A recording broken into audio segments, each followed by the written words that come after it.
Hey everyone, if you've been diving into Where Winds Meet, you probably already know that this game doesn't hold back when it comes to systems and mechanics. Seriously, it feels like just when you've wrapped your head around one thing, the game throws 5 more at you. But don't worry, we're here to make sense of one of the most exciting systems out there, Divinecraft. Now, you might have gotten a tiny taste of Divinecraft early on, but trust me, that's just the tip of the iceberg.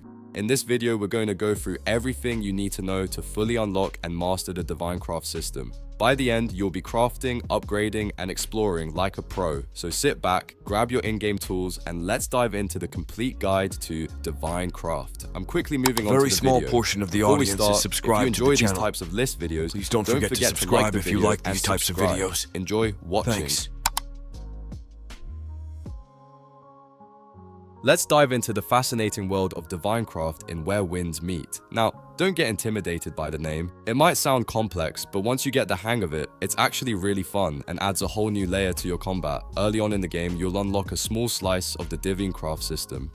This section is all about temporary effects you can add to your weapons. In your quick slots, you'll find a dedicated section simply called Divinecraft, and this is where the magic starts. There are 3 Divinecraft items you can use: fire, water, and poison. Each one brings something unique to the table. Fire is your straight up damage booster. It doesn't have as many extra effects as the others, but it almost doubles the health point damage compared to water and poison. Perfect if you just want to melt through enemies fast. Water is a bit more tactical. It can cause stagnation, deal extra health point damage, and even hit a target's resilience. On top of that, it has a chance to pierce through shields, so if you like controlling the battlefield and keeping enemies off balance, water is a solid pick. Then there's poison. This one is a sneaky powerhouse. Poison can inflict ongoing damage, deal extra health point and chi damage, and it can quickly break through a chi lock. It's ideal if you enjoy watching your enemies slowly weaken while you plan your next move. What's really nice is that these Divinecraft items stack on top of your weapon's normal damage and effects. And unlike healing items, there's no strict limit. You can use as many as you want in combat, so feel free to experiment and see which combination suits your playstyle best. The full Divinecraft system, which you can find in the gear section of the develop menu, takes things a step further. Here, you can prioritize one of the 3 elements to boost its bonus effects. For fire, consecutive attacks can trigger an explosion and the effect lasts 10 seconds longer. Water increases your own interruption resistance, giving you extra hyper armor, while also extending the effect by 10 seconds. Poison makes executions deal damage a second time while active, and again, the duration is extended by 10 seconds. Remember, the additional benefits only apply to the Divinecraft element you select in the gear menu, so think about your strategy before you commit. Whether you want explosive damage, battlefield control, or subtle poison tactics, Divinecraft gives you the tools to play your way. Once you master it, combat in Where Winds Meet feels way more dynamic and exciting. So when exactly do you get access to Divinecraft in Where Winds Meet? The elemental Divinecraft items that you can slot onto your weapons are available pretty early in the game. Fire is the first one you unlock, then water, and finally poison.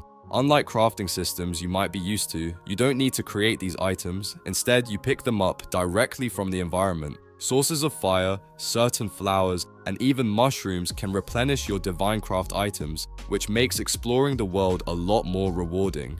Now, the full Divinecraft upgrade system, where you can prioritize elements and boost their effects, comes a bit later. You'll unlock this once you reach level 56, but to get there you first need to advance to solo mode level 7. Once you achieve a breakthrough, the next time you open the gear screen, the full Divinecraft system will be introduced to you. This is when the real fun begins, letting you fully customize your combat style with elemental boosts.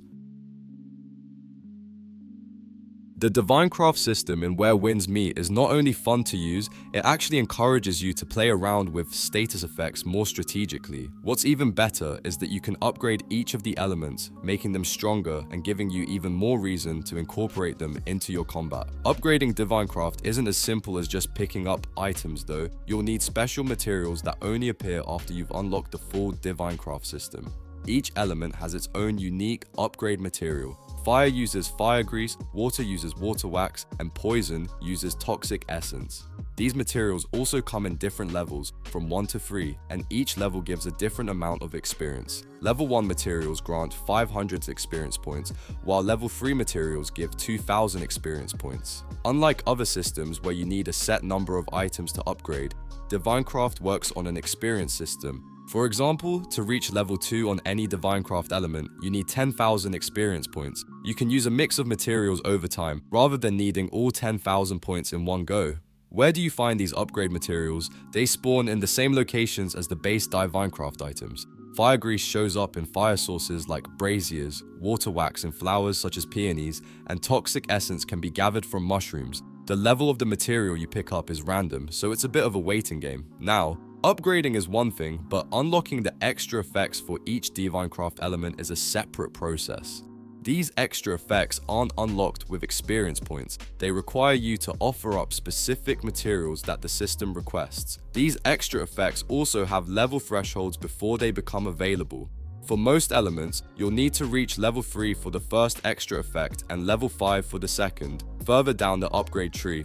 Overall, upgrading Divinecraft is a mix of patience and strategy. You're constantly collecting materials, accumulating experience points, and unlocking extra effects that can completely change how your weapons behave in combat. Once you get the hang of it, it's a rewarding system that adds depth and excitement to every fight. The video ends here. See you in another video. Don't forget to subscribe.